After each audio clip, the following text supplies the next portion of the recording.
What's going on, everybody? Welcome back to the Hardworking Happy Hour. I am Sean. And I'm Catherine, and as always, we will be breaking down all things trades, entrepreneurship, and turning your creativity into a passion career. And this week, we're going to be talking about a couple different things. Yeah. We're going to be talking about a few different things, and there's a couple things that are just, they're on my mind. You got a couple things in your mind? There's a couple things on Do you my need to mind. vent? I think I might need to vent. So we're going to be talking about, we're going to start off with what's on my mind. And then we want to touch on a couple books that have really made some profound impacts on us and that we think can make a profound impact on you. So Yeah. we're going to get into all that. We're big into books, and we want to share our knowledge that we've gained. Yeah. And maybe get some feedback. We'd love some feedback. Feedback would be great. Recently, we have gotten a couple people have reached out to me and just said, it was like surprising because with a podcast, like you don't know, it's not like it's on Instagram, where you can see who's liking it and all that kind of stuff. It's just, we just see numbers of who's listening. So it's really cool when people reach out, and it's just cool, to hear from people. So Yeah. a couple people reached out and just said, I forget what exactly was resonating with them, but, I think the vibe of it was just that they were appreciative of the openness that we kind of show, and that, it's not all sunshine and rainbows. Sometimes it's tough running a business. It's hard. And it's supposed to be hard sometimes. Is this your segue into the vent? Am I already venting? Am I already venting a little bit? Can we crack a drink before we get into the vent? I would love that. Okay, what'd you get us for this week? This week I got two robbers. Two robbers. Two robbers, Craft Hard Seltzer, variety pack, and it was just a cool looking box. I'm sold on the box. Yeah, it is cool. I thought it was cool, and the flavors looked pretty cool. We got orange mango, pineapple ginger, or peach berry. What would you like? I'm gonna go pineapple ginger. Pineapple. That's an interesting mix. Pineapple ginger. That's why I went with it. I feel like the other two pretty standard. I'm gonna try that ginger. That's interesting. Thank you. Is that it? Yep, there you go. That's the one. That's the one. All right. You know what? Where are you going? I'm gonna go the same thing because I was gonna go peach berry, but yeah, peach berry. That's probably gonna be good, and it's probably gonna taste like what you expect. Right. I gotta go digging for this other one. Okay, there we go. Pineapple ginger. Cheers. Happy Friday. Happy Friday. We're actually recording on a Friday. That's we're back to our normal schedule. Oh, that is. Ooh. Whoa. That's nice. That's interesting. That is an interesting flavor combo. I'm trying to think what it tastes like. I feel like it kind of tastes like a beer. It has like a beer taste. A little bit, yeah. Do you like it? I do, yeah. It's very crisp and refreshing. We really got to start getting sponsored by these people. Yeah, maybe. Anybody. That would actually be fun if we got sponsored and then we were just like, just send us what you want us to drink. That would be a good way to try new things. Yeah. Huh. This one's really good. I like this. Yeah, love it. Very interesting. Okay, Sean. Venting? What's been on your mind? Tell me about it. Tell me what's on your mind. Okay, so we've been doing so many good things are happening. First, I want to preface it with that. There's so many good things happening in our business and in our lives. But sometimes, I think it's pretty normal to go through some times where you just, no matter what, you feel a little overwhelmed. You feel a little scatterbrained. Yeah. That's pretty common for me, actually. But we have been doing so incredibly well on our sticker chart for about 8 months. Like a really long time. Yeah. It was like March, maybe February to end of September. Yeah. And then beginning of October, we kind of fell off of it. Yeah. And I've been falling off of the habits. Yeah. You've still been doing the habits, but we haven't been doing the sticker chart, and it's severely negatively impacting my life big time. I feel like I think we are both challenge driven people, and we were like, what was it? August we hit. It was like we did everything every day pretty much except for like one day we missed, but like we got to a point where we were just nailing all of our things, and then the satisfaction was kind of gone to get the stickers, Yeah. So I feel like we need to reinvent it some way. I like that idea. Because I think you're right, actually. We love the sticker chart, and we love the still sticker swear chart. by it, Yeah. and Sticker chart, we love you. We don't You've mean done us to, so well. we don't mean to fall off, and we will get back at it. But I think that we need to reinvent ourselves so we feel challenged again. Like tweak the habits a little bit, just to Tweak it, yeah. Yeah, we've kind of lulled ourselves into a state of sleepiness. Yeah. By doing the same thing, same it's 3 just goals. like when you create a habit, a habit is just something that you do without thinking. Like that's what it is now. Yeah. Except for you, who's fallen off. I've fallen off a little bit, and there's so much stuff going on right now with, we're obviously building projects. We are doing all kinds of content stuff. We are doing this podcast. It's design season, so I'm juggling that. And on top of all that, it's just, sometimes it just feels like a lot, you know? Yeah. It feels like a lot. Yes. It definitely, the pressure has definitely ramped up in the past 2 weeks, which correlates with the downfall of the habits. So it does. I think you think there's a correlation? I do think that there is a yeah correlation and causation situation there. And I think I've noticed within myself, because this isn't the first time that I felt like a little bit overwhelmed or scatterbrained or just like a little bit all over the place. Like there's so many different things to do, so many different balls up in the air that you feel like you gotta kind of keep everything going. Mm-hmm. But it just kind of, it goes in phases of that. Yeah. Like I don't think that like the goal should necessarily be to like never get in that situation where you feel overwhelmed. Like I think that goes hand in hand with challenging yourself, Yeah. Like if you're just doing the same kind of like elementary stuff all the time, you can build up your systems and your life around it so that it kind of runs on autopilot. But I think we just change stuff up all the time. We're constantly trying to evolve and get to another level, that it always puts like this little bit of stress on you. Sometimes that's a really like good stress, and it feels like a huge motivator. Yeah. But I think it's normal to also feel like sometimes it's just a little overwhelming, and it's tough. Yeah. It's hard to find that balance, because I think that both of us are people that like to feel challenged through change, if that makes sense. So how do you draw that line of like not just living within chaos?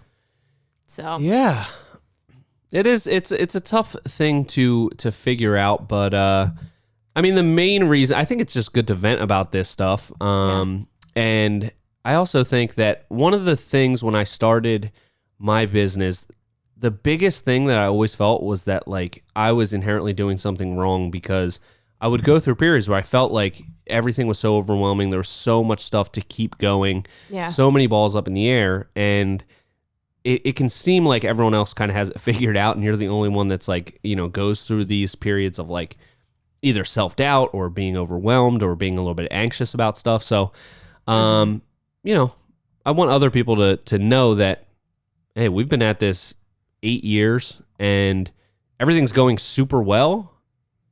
We're hitting a lot of our goals, but it's normal to like go through periods where you're just like, oh my God, there's a lot going on, and it's kind of stressing me out. Yeah. So I think it's good to talk about it, get it off your chest.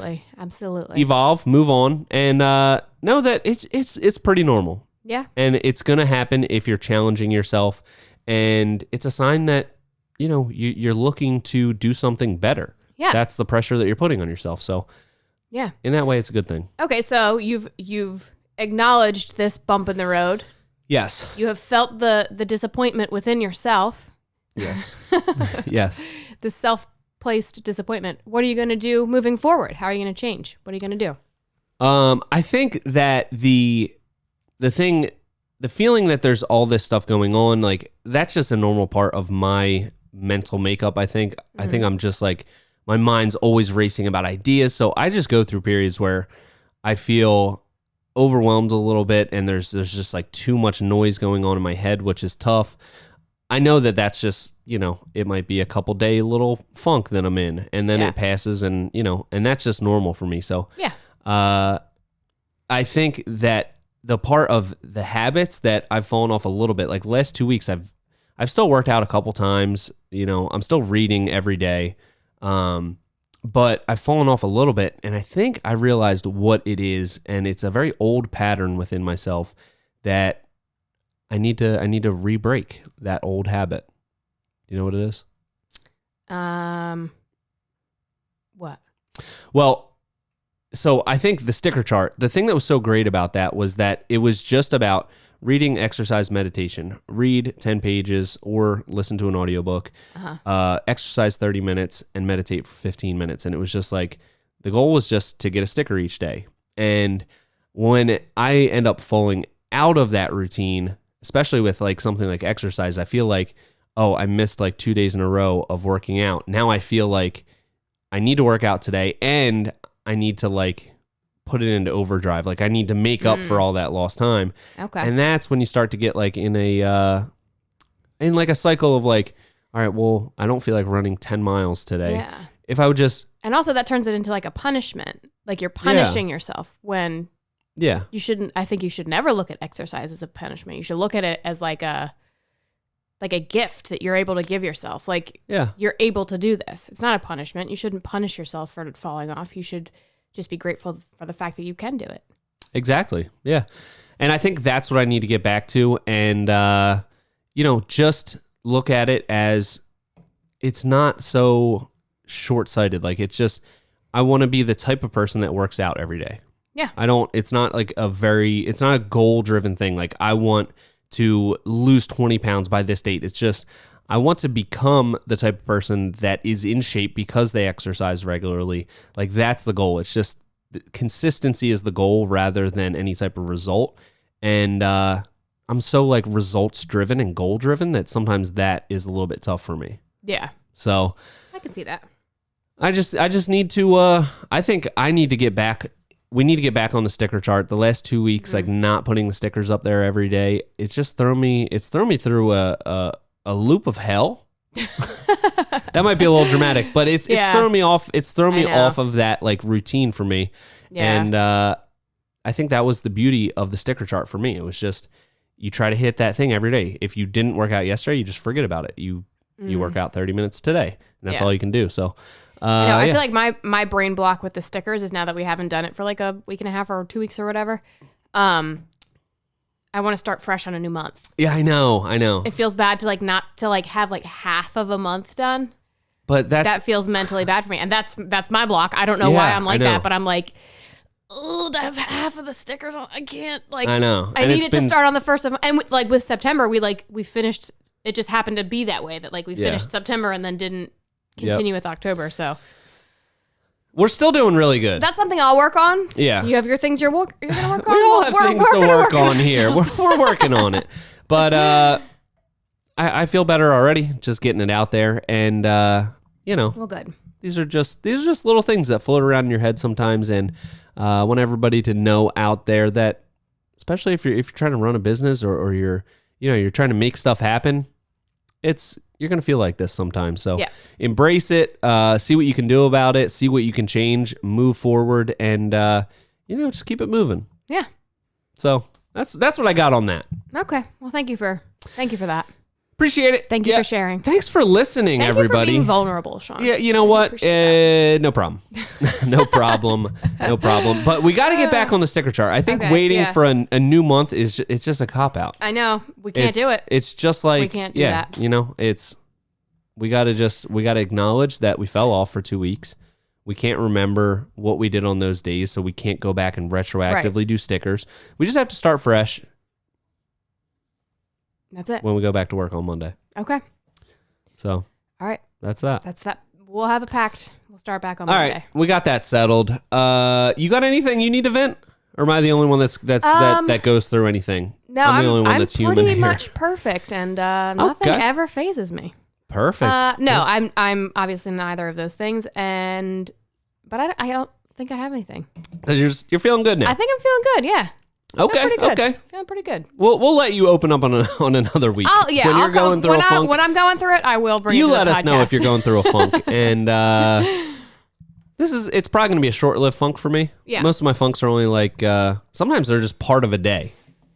Yeah. Sometimes it's part of a day that I'm just like, oh my God, I feel so overwhelmed by the millions of things that I have to do. Yeah. But then other times, I'll probably wake up tomorrow and feel like I can take over the world because I can, and so can you if you set your mind to it. Hey, we're like kind of at the end of this job, and usually that correlates with your funkiness. Do you think that's what it is? Oh, yeah. we didn't mention that, but maybe that's it. I think that's 100% it. Did we just crack the code? I think we might have just cracked. It's almost like I didn't even realize that we're almost at the end of this job because everything's going so smooth on this one. Yeah. But yeah, that probably is it because it's there's an added stress of like all of the finishing details. The hardest parts of any job are the finishing details and the beginning details. Yeah. Like getting everything prepared for the next one while finishing this one. Throw on top of that everything else that we constantly have going on. Yeah. Bingo. I think we just solved it. Yeah. So as soon as we start the next job. Yeah, that's all we got to do. Yeah. That's all we got to do. Next week, you'll be fine. All right, cool. All right. We're also going to be traveling to HNA next week. Oh, Hardscape North America, Wednesday, Thursday, Friday. So if anybody listening is going to happen to be there, let us know. We'd love to meet up. We're going to be out and about. First time there. Pretty excited about it. I'm excited. I feel like this is the first show we've gone to where we didn't have like set plans. This is very open-ended. So I'm excited. Yeah, I think it's going to be great. It's gonna be really fun. I'm excited. I'm excited to meet a lot of people that I know online that haven't really met in person. So looking forward to it. Really looking forward to it. Mm-hmm. All right. Well, should we get into? We brought some books to this top. Well, not physical books, but we brought some books to talk about. You want to talk about some books? I do want to talk about some books. Yeah. Okay. I do. Well, I have a book. Do you want to go first, or do you want me to go Why first? don't you go first? I need to catch a break here. Okay. I need to catch my breath. I'll start talking. You go, and then I'll do my book. Okay. So the book that I read recently was called Lifespan, and it's all about aging and how to prevent aging, and the man who wrote it, David Sinclair, has like a super interesting theory about it. And I feel like it's, we talk about health a lot and like working out and eating right and trying to keep your body in shape. So I felt like this was kind of applicable to people in the trades or, It's very important. Mind, body, spirit. It's got to be. Exactly. It's all got to be humming. Exactly. Yeah. So the book is called Lifespan by David Sinclair, and he is a professor of genetics and co-director of the Paul F. Glenn Center for the Biology of Aging Research at Harvard Medical School. Sounds very qualified. I'm going to speak upon this book, and I'm going to do it nowhere near as eloquently as he did in the book because he writes like he's just the smartest man in the world. So, question. Yeah. Was this a physical book or audio? This is a physical book. Wow. Yeah, this is physical. I went old school on this. Wow. Okay. And it's one, like, I read the book, and I'm definitely going to read it again, probably 3 more times, because I know that I missed stuff. But anyway, so his theory on aging is that we should look at aging as if it's a disease, because basically it's just a breakdown of your cells and DNA and all that kind of stuff. So it should be treated like a disease. And one day we are going to be able to live to like 150, like no problem, just because we are like treating our bodies wrong. And it's so interesting because like we think of aging as just this natural thing that like you can't stop it. It's just a thing. Yeah. But that's how people used to think about like polio. Yeah. Or things that like now are super easily treated with a round of antibiotics that used to kill you. Syphilis, sure. Yeah. Why'd you bring up syphilis? That's like I don't know. That was a gnarly one. But yeah, something like that used to kill you. You'd go insane first and then you'd die. But now you just take a round of antibiotics and you're fine. Yep. So his whole theory is like aging is the same thing. You just have to treat your body right. And he talks about like a lot of current research, and like I said, I'm not a scientist, so most of it kind of went over my head with the real nitty-gritty science details. But he said that they're like basically on the verge of like all of these medical breakthroughs on how to like stop the aging process within your body. Because what we do now is we keep people alive when they're at the end of their life. So they're just like preserving that portion of their life, not like the good years that you have where you're super productive and all that kind of stuff. So in his mind, all of this research will lead us to be preserving our bodies and our minds in a younger state. So that sounds good. it's so interesting to me. Yeah. Okay. What are like some, does he talk about like habits that you can get into? Like what are some things that I could implement that would make me live to how long? 3,000 years old? 3,000. I think Okay, that sweet. was the number. Yeah. So the book is kind of broken into 3 parts where he talks about like all the nitty gritty biology. Then he talks about research and treatments and like the things that you can actually do. And then he talks about like, the ethics, like, why? Like what, like, will people want to live longer? What does that mean for society? Will that cause society to collapse if like all of a sudden people are living way longer and you retire when you're 65 and then you live to live 165? to 165? So, so as far as like how to stop aging, which he says many times in the book, he's like a researcher, not a doctor. So these are things that he's doing, but, certainly don't take it as medical advice, as things that you should do without consulting a medical doctor. But anyway, he says eating less, like we and some of this stuff sounds like things that you've already heard, but the way that he puts it is much more interesting. Excuse me, I burped. People should be eating less. You should always kind of keep your body in like a calorie deficiency because it keeps your DNA in this like fight or flight kind of response, and it keeps your cells practiced in that, like, so they keep regenerating themselves. If you constantly just keep feeding it and giving it what it needs, then they get lazy and they're like, everything's fine. I don't have to work for that. But if you keep them in that like heightened state, then they get practiced at it and they keep regenerating themselves at a faster clip. It sounds like my brain is going to live forever because that's the state my brain's always in. It's like just constantly going. It's just constantly going. I have actually heard that before, that like being in a slight calorie deficit is like the best thing for your body because, it is like your body is looking for fuel in other places. So you're not going to like store a bunch of extra body fat, which is obviously associated with a ton of health problems. And it's gonna like eat up toxins in your body because like it's looking for things to like get fuel off of. Yeah. So it's eating up, toxins in your, I don't know, body or whatever. I just heard about it. I don't know. I'm not a scientist either, but it's interesting. Yeah. And the way he talks about exercise, it's like that same kind of thing. Like obviously stress is bad for you. Like mental stress is really bad for you. It creates free radicals and all that kind of stuff, and it's very bad for you. But exercise puts a good kind of stress on your body that keeps you in that state of constantly like regenerating your cells and like I don't know, you're just like in this like fight or flight state, and that's what we as people are meant to be in. Like if like coming up from cells and single cell organisms and all that kind of stuff, like that's how we were wired to be. We should be like out there exercising and fighting during the day. Not don't physically fight people, but like that's how it used to be. People used to be like much more active than they are now. Yeah. So, you hear all the time like be active, but I never heard it put like that. So I was like, that's very interesting. Like that is very interesting. Like our lizard brains want us to just be more active because it regenerates. Our brain regenerates itself. One thing that I've gone like back and forth on many times throughout my adulthood is intermittent fasting. That's what he said. Is that on there? That's on there. Oh, really? Mm-hmm. Oh, sweet. So I've done that many different periods of time in my life, and I operate really well on it by basically like going through like a 16-hour fast each day, like only eating from 12 p.m. noon to 8 p.m. at night. And I can operate really well on that. And I heard it put like, imagine a lion. Like a lion does everything, exerts all this energy to chase down the food to get it, then kills the animal, and then it eats as much as it can in like a really short window, and then it just like sleeps.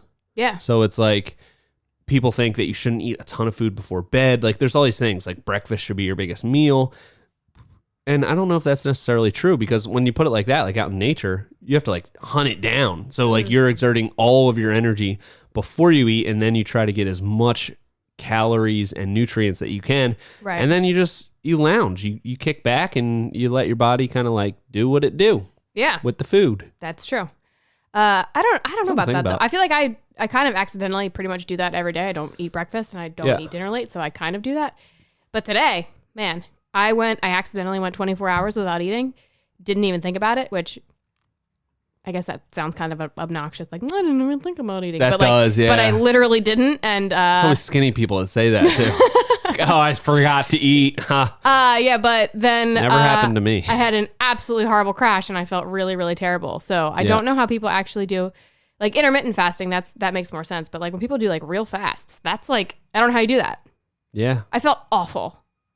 Yeah. Like I ate lunch yesterday and then at lunchtime today, I was like getting the shakes. So like, I gotta go. Yeah, you were acting real squirrely. I gotta go. You were definitely acting squirrely. So yeah. That stuff really interests me, like fasting and stuff, because they say you get this like extreme mental clarity, you know, when you go do like a 3-day water fast or something. Yeah. And stuff like that always like really intrigued me, just like alternative things that you can get this like state of mental clarity. Yeah. That always really fascinated me. I think it's tough to incorporate into like a busy life though. Yeah, I don't think that you could be in this line of work and like just not eat I just for 3 not days. eat, yeah. It could be tough. And I mean, I don't know how anybody does it because it's not that I just felt hungry. I felt like I was going to pass out, and I don't know. You were also drinking a bunch. You drank a coffee, then went back straight into a Red Bull with no food. That's true. That's probably not recommended. That could be it. That could definitely be it. All right. Well, I feel like right now I'm on my way to probably living to about 110. But how do I get to that 150 mark? What else you got for us? Going outside of your thermal zone, you.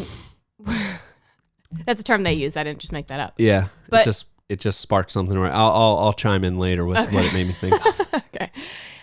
We're so used to like seeking out comfort. Like people, if the second you're hot, you're like, I got to go in the air conditioning, or you know, people are constantly seeking out comfort within their body temperature.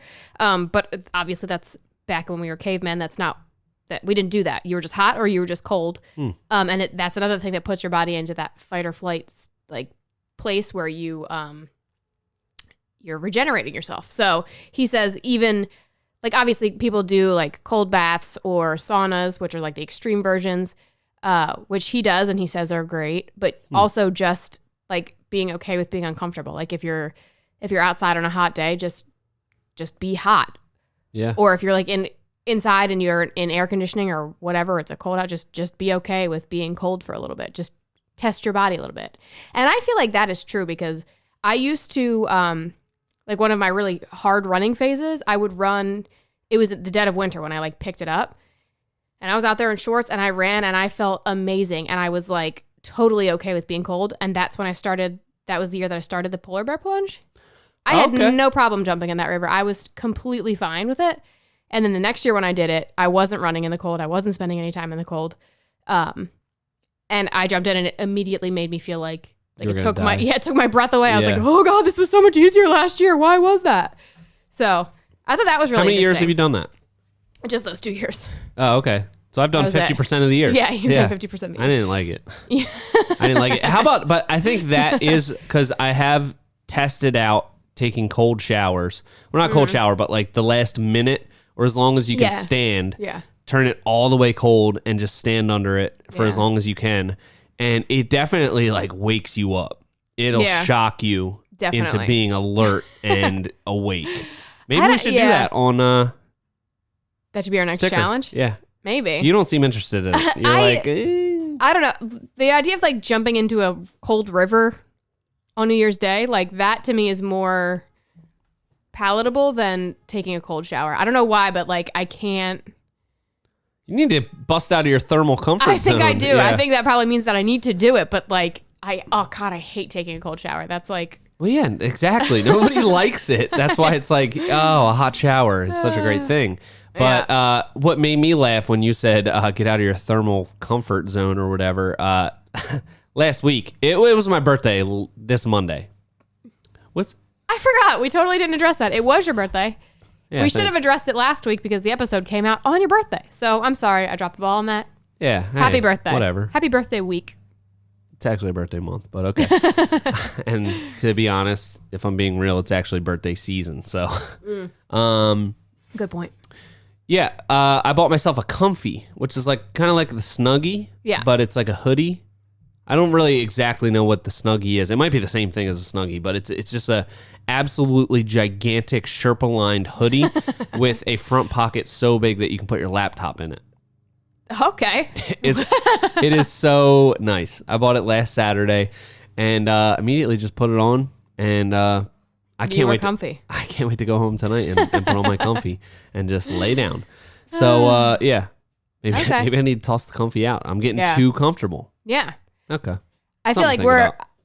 even, yeah, and we spend some time in a van as opposed to just being outside with our outdoor jobs. Yep. And I'm like the first one to turn on that heater as soon as it gets cold. So I think we should this season we should press ourselves a little bit more. Should we though? Try and be okay. Yeah, I don't know. We'll see. Maybe. I feel like at work, it just makes you like not productive because you're like, like shivering, like your fingers don't work. You know, Yeah. if we're in the van, we're working on the computer. That's true. Doing computer work. So That's true. This morning I was like very cold and I was like, I should go outside and like do something and warm up, but I couldn't because I had stuff to do. So that's a good point. yep. That is So we'll get that heat cranking pretty soon there.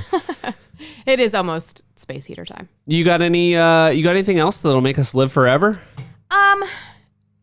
Hit us with a couple a couple quick hitters, some stuff that we can incorporate. Okay, if people can take a cold shower. They make sure you exercise, starve yourself. Yeah, a lot of it. There's all these like supplements that he takes, which you're gonna have to Google that or read about it because A, I don't feel comfortable giving people supplement recommendations, and B, I don't really remember them that well. Yeah.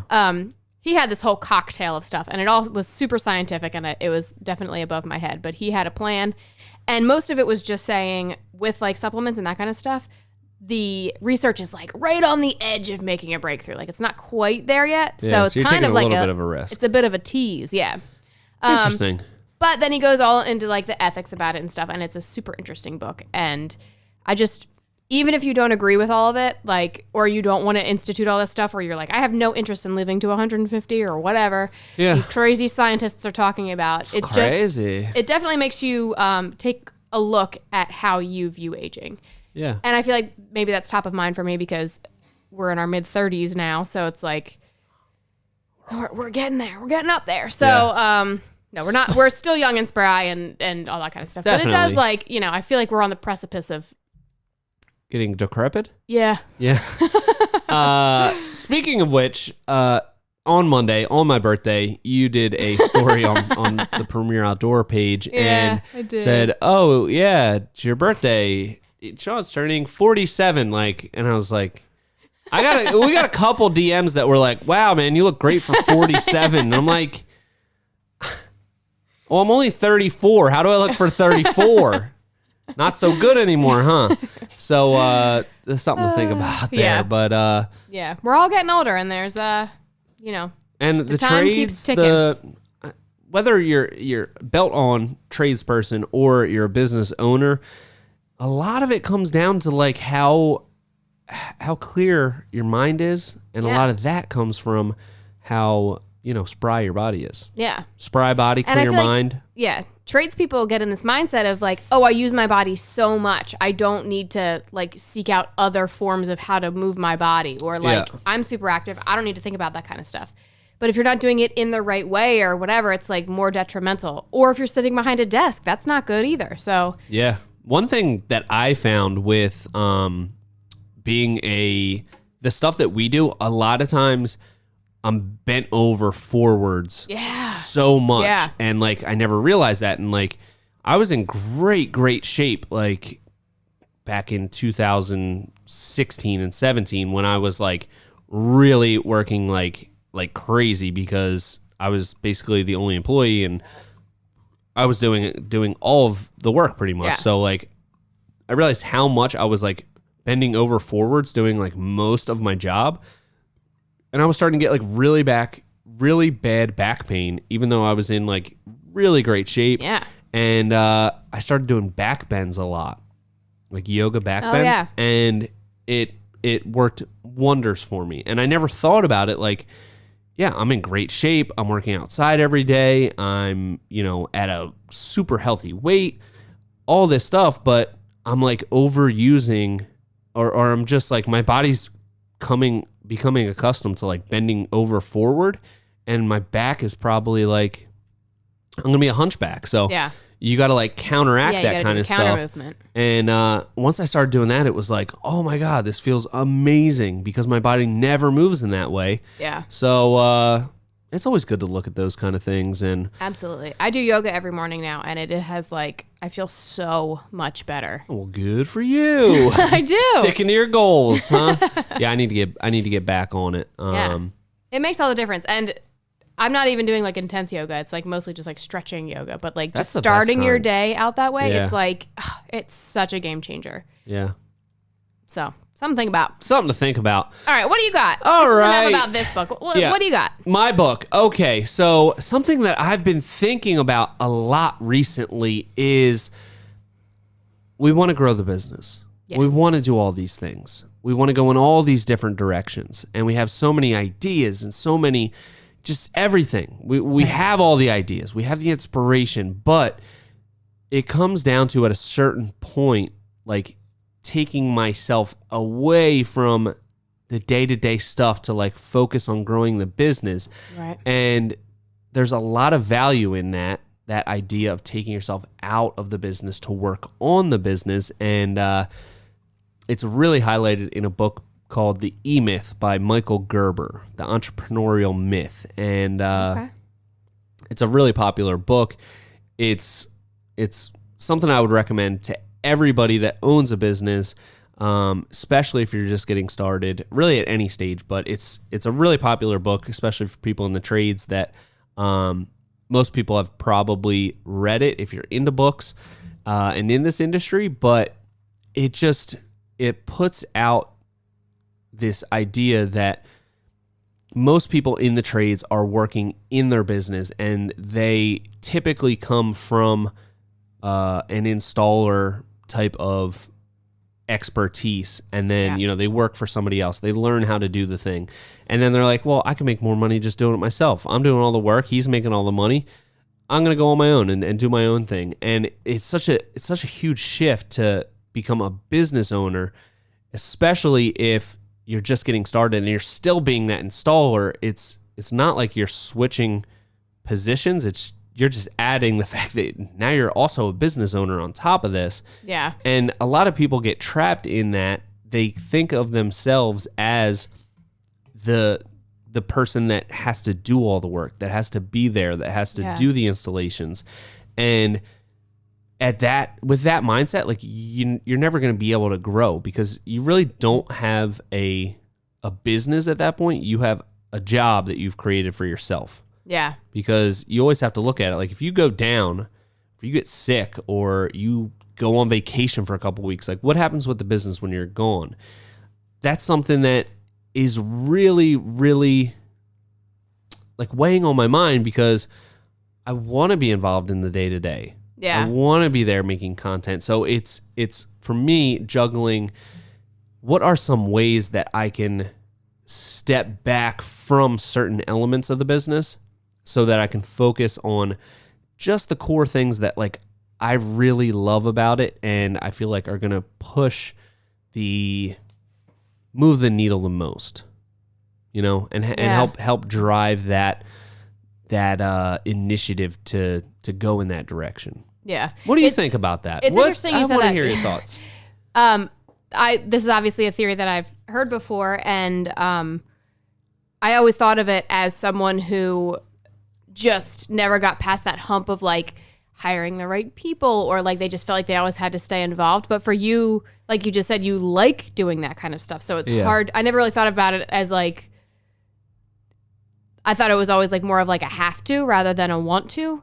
But I bet that's hard for someone like you who enjoys the day-to-day. You like being out there. You like being on site. You like being with the crew. And we have a smaller crew, so it's like...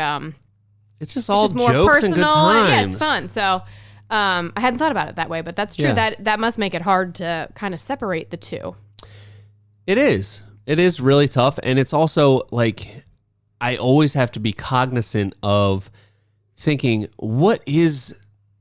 because whether you are building a business or a position for yourself, like even if I step out of the business and work on it, like I'm still creating a position for myself. And it's like, I just want to ideally be doing all of the things that I really like. Like I want to enjoy everything that I do.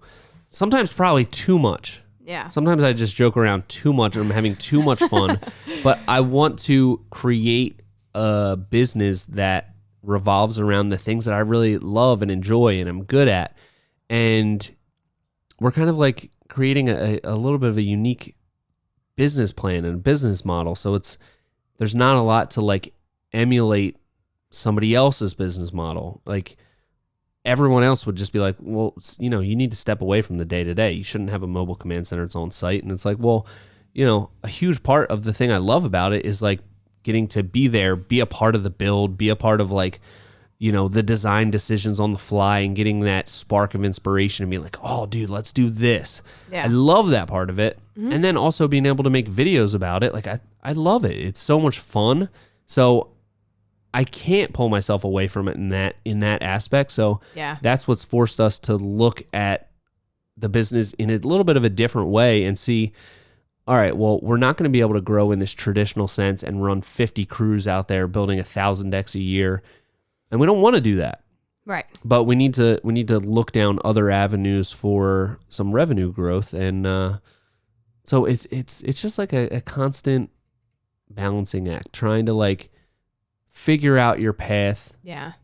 Go down it, commit to it, and hopefully it leads to where you're gonna be happy. Yeah. So what does the book say about that? Should you? Yeah, I didn't talk about the book at all. No, not really. Was that another venting session by me? I feel like I'm getting really, really deep today. Yeah, you are. Am I? A little bit, yeah. Yeah. Okay. That's good though. It's good. I didn't mean it as a bad thing. Yeah. That's good. Okay. People like vulnerability. They do. You're like a real person, Sean. No one's like one of us. No one's ever said that to me. That's so nice to hear. Yeah. Yeah. So the book. I mean, basically, to be honest, I haven't read it in a couple years now, but it's it's mostly just that mindset shift that you need to have to kind of realize, like, a lot of people think that they are business owners, that like they have built this thing, and really they haven't, because as soon as they take themselves out of their position within the business completely falls apart. And a really critical thing that they talk about is like imagining you're building your business so that you can sell it, so that it runs without you. And it has to run off of systems. Like, you have to have a set procedure for how you do things so that you can insert a person into this role. They know exactly what their duties are. They know what their job, responsibilities are. And they are this cog in the wheel, and it goes from this to this to this. And that's how each part of the business gets handled. Like, everything runs through a system, and you tweak that system. You don't actually you don't try to get on the wheel and run faster. This is going to be a metaphor. Okay. You figure out a way to like do a bunch of sets of, little wheels, You know how sometimes you can spin that small wheel and then there's another wheel, and then it spins the big wheel even faster with less effort. So like, that's what you need to do. You need to build the systems to drive the business, not just, double down on productivity and just like hustle, grind. Like, because you need to build that business machine. You need to build the system so that the business is like a thing, an asset onto itself that, not only makes you money while you own it, but you could eventually sell. It's like you have something proprietary that runs in a way that it's like an investment for somebody else if they want to buy it. And you can't Okay. do that if as soon as you leave the business, it all falls apart, which is, I would say, probably 95% of construction trades businesses. They're not, I don't want to say they're not real businesses, but it's not something that you could sell. And Yeah. that's our business included. Yeah. I mean, we might be able to sell it, but like, it wouldn't be nearly as, I mean, we'd be able to sell it for something. Not like a huge amount, but like the business would fall, it wouldn't be Premier Outdoor Living without me. Like, I'm way too entrenched in everything. Yeah. So that's interesting. I feel like that's just like I completely understand the theory and love that, but I feel like that is a recipe for like serial entrepreneurs who just want to create businesses, not create, like, there's no way you could do that. Like, you are the business, and most of the deck builders and other builders that come to my mind, like, you can't really do that. You do create, that's the whole thing of creating a name for yourself. Well, no, because I think you have to look at it like, I've always been really conscious of trying to just envision, like, what is it that I want out of this? Like, I want to make sure that I enjoy it. So I've always just tried to build the business in a way that I get to do the things that I really like. So some people, they just want a business to run itself. They want to create these systems so that it's almost self-sufficient. They put people in these roles, and the business goes from here to here. Here's how we get our leads. Here's where that lead goes next. Salesperson goes, meets X person, goes to this subcontractor, job goes through, project manager. That's how it rolls, and I can be like completely hands off. Some people want to build the business to do that so that they can kind of do whatever else they want. Yeah. I think a serial entrepreneur. What, like Frosted Flakes? Exactly, yeah. Yeah. Just kidding. Yeah, I mean, or they just, That's like someone who's more interested in being a business owner than owning a business. Do you know what I mean? Yeah. Does that make sense? Like, I'm not a businessman. I'm a businessman. Let me handle my business, damn. Yeah. Exactly. Yeah, I think Warren Buffett said that or something. I think that, I do think that is a Warren Buffett quote for sure.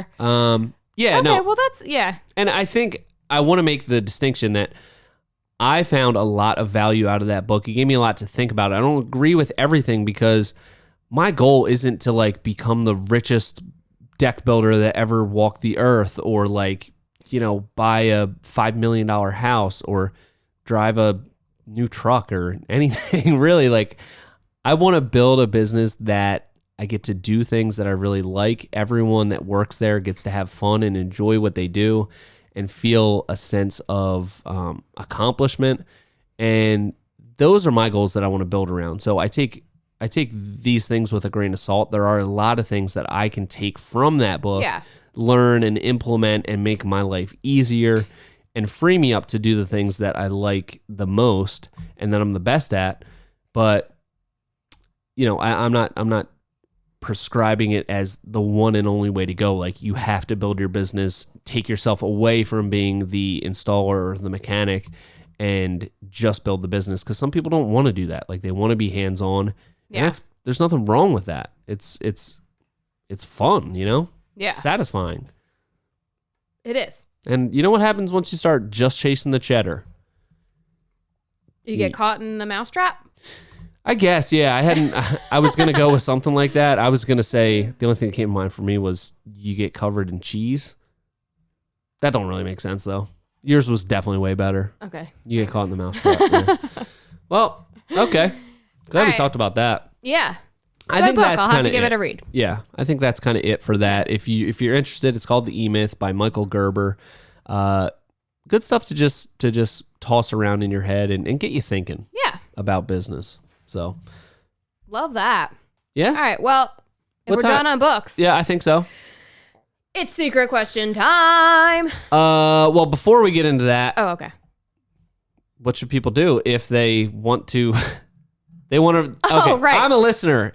Catherine, I'm an avid listener. I want to read this book. Do you have a link or something? Were you thinking about downloading it on Audible so you can listen to it in your vehicle or at your leisure? Oh, it's just Audible books that we can. It's Audible books. Okay, we're gonna be hawking. We're hawking Audible books. Yeah. It's what do you call affiliate links? I think it's a word like that. I don't think it's affiliate, but it's a different word. They use a different word. Okay. Anyway, if you follow our link, you get a Audible book for free. Oh, for real? Yeah. Oh, the first damn. book is for free. Can we do it? Then yeah, sure. Oh, no, you're already a sick. member, so your yeah. email, you're gonna have to set up like a whole new email in order to do that. But that's at I'll your own do it. discretion. I'm petty like that. That's at your own I'll do it. discretion. But yeah, you sign up, you get a free book. They have like a membership thing, but it's a pretty good deal for like a free book. Yeah. It's pretty cool. I love and Audible. we not just like hawking it, obviously, because I've already talked a ton about Audible and how we both love audiobooks. Yeah. So audiobooks are amazing, especially for busy people who are in their car a lot, as we are. Yeah. So Yep. So yeah, follow the link if you're interested. If not, no pressure, no big deal. But leave us a 5-star review. And just reach out to us on Instagram. Because it's cool. It's cool to know what you want to hear about, what's really resonating with you. Yeah. Because we're just here talking to a void. I know. There's no one else here. That's We're just us. here all by ourselves I know. and just talking. So give us some feedback. What do you like? What do you want to hear more about? Because we can talk about whatever. We got plenty of stuff to talk about. We got nothing but time to talk We got about nothing stuff. but time. Just let us know. Yeah. Hit us up. Let us know, and we'll talk about it for sure. But also, yeah, if you're going to be at H&A too, oh, yeah. and you want to hang out in real life, IRL. IRL, let us know. Yeah. We'll be there. All right. All right, you want to do a secret question? Secret question time. Yeah. Okay. You go first. Okay, I'll go first. Okay. I am prepared this week, so I will go first. Okay. Do you believe in giving people second chances, Oh. and why? Yes. Yes, they deserve a second chance. I mean, it depends what it is. If you kill my family, like, no. But like, I don't know. My initial instinct was yes, yeah. but the more I think about it, the more I want to say no. Okay. Like, I feel like, yeah, obviously if somebody like kills my whole family, no second chance there. Right. I always felt like if somebody cheated on me, there would be no second chance there.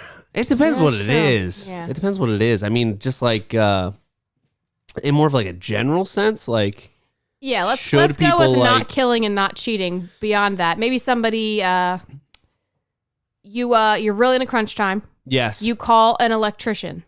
yeah. You're like, man, I really need you. You got to be there. It's crunch time. I need you. And they're like, no problem, man. I got you. I will be there 8 a.m. sharp. You will see my face. They don't show up. Don't let you know. You giving that guy a second chance? Probably because not that I feel like I've built my business in a way that like we don't operate like that, so I don't have to do It's more of a stuff metaphor. like that. I know, but I'm just saying what I'm saying is I could see myself doing that. I'm so forgetful, but Okay. that's why we have such an extensive process to like, you know, I don't just like off the cuff like, oh yeah, we'll set up an appointment for tomorrow. I'll be there at 8 a.m. Like we don't do that because I probably would forget. Right. Like, if I was just running around appointments all the time, I'd forget them a lot. So Okay, that's fair. I think in that sense, and again, it depends. Like if I really needed somebody and then I have somebody else that's like, you know, waiting in the wings that like, oh, well, I was going to call that person next if this person didn't work out. And then the next person does show up. It's like, yeah, maybe I'll give him another chance. But now I got this other guy that showed up. So Okay, It what depends. if you have a job?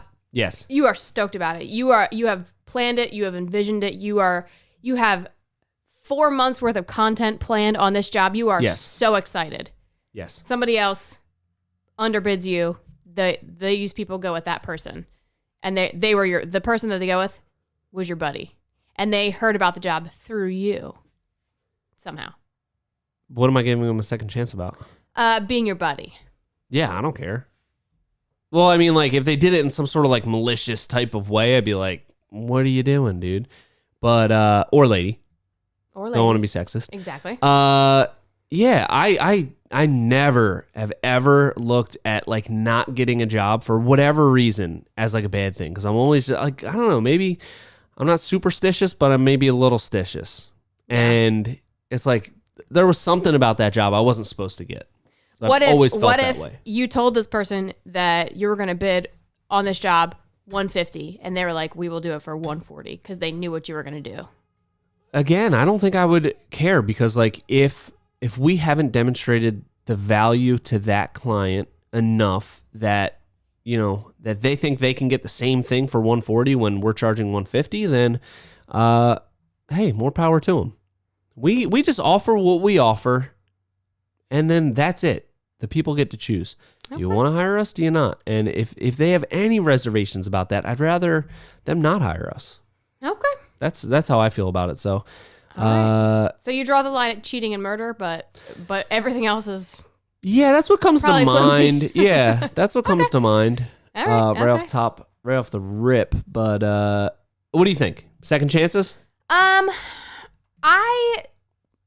a bit torn on it as well. I feel like I truly believe that people are good at heart, and very few people actually do things with malicious intent. Even if it has a bad effect, they probably went into it like looking out for themselves, not necessarily trying to hurt someone else. On a whole, I believe that humanity is good and people don't do things maliciously. However, I am so quick to burn a bridge with a person if need be. Okay. If I feel like they aren't like a value add to my life, then I have no need for them. So so it's simply transactional, and you're like, what can I get out of you? If you can't, no, I can't get anything out of you. You're cut out of my life. No, I think that any relationship is good or give and take. And if I feel like I'm just giving and they're not giving anything to me, then why keep them around, you know? Yeah. Even if they didn't do it with malicious intent, past actions predict future, what's that saying? Past actions predict future something. Actions. I don't know. There's a saying about that. Yeah. So if I think that they're going to do something, maybe not even maliciously, but unsavory to me, then why keep them around? I only have so much time in the day. Why keep people around who I don't need around? Hey, I agree. I agree. So you're split on it as well. Yeah, I also do draw the line with cheating and murder. Those are unforgivable. Yeah, I mean, that's like, that's pretty, I mean, I feel like there's a lot of things that you could be like, you know, I don't know, about torture. Or not, they didn't kill somebody, but like, you know, there's okay, yeah, there's I feel a couple, like there's a couple things in you like can a add. vague metaphorical sense, like I do believe in second chances. I believe people can change. I believe people can learn from their mistakes and become better people. But you know, they can get a second chance with somebody else though. They don't get that second chance with me necessarily. Yeah. So like, you know, that's just, I don't know. That's all I'm thinking about. Okay. What's your secret question? My secret question. Are you ready for it? I'm ready. Okay, so my secret question is... Yes. You have all the money in the world. Cool. Money is well, I guess not all the money. You have enough money for whatever you want. How about that? Okay. It's not like everyone else is poor in the world. Because you have all the Everyone money. else is poor and I have money.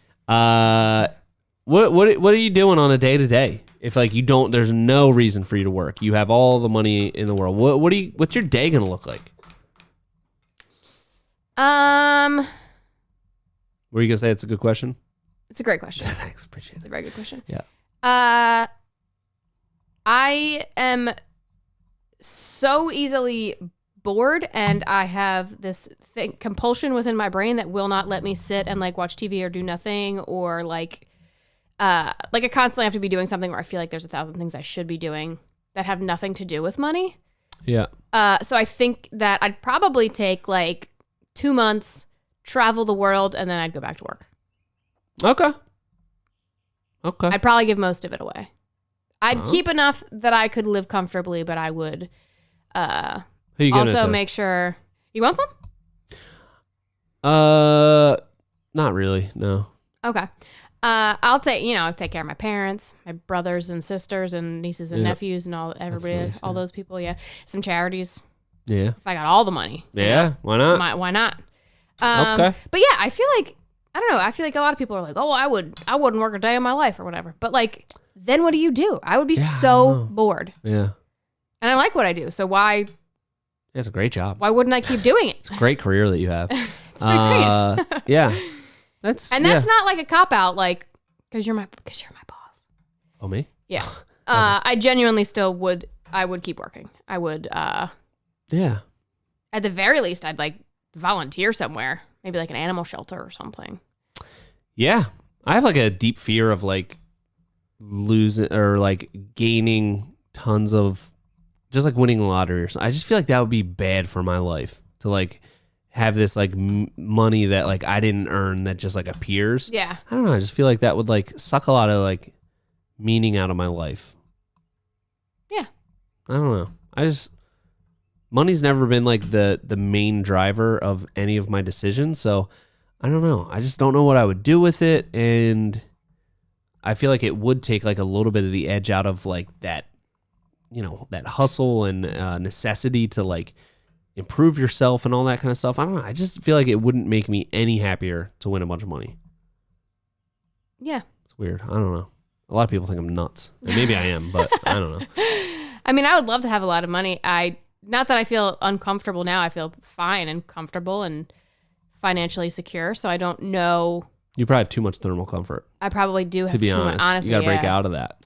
My house. Have you ever thought my about? house is actually super old and not so thermally, is mine. not thermally comfortable at all. Yeah, mine's the worst. Super drafty. That maybe what? That's what I'm gonna do with the money. Insulate my 120-year-old house. Okay. That's Cool. That's all I got. Awesome. That's all I got. It's exciting. Wow. All right. Cool. All right. I think we covered it all. You think? I guess. Yeah. I think I kind of answered that question. You did. That's why. Yeah. You didn't. Did you want to? You didn't formally ask me, but you just started talking, so I assumed that was your answer. But do you want to? That is my answer. Yeah.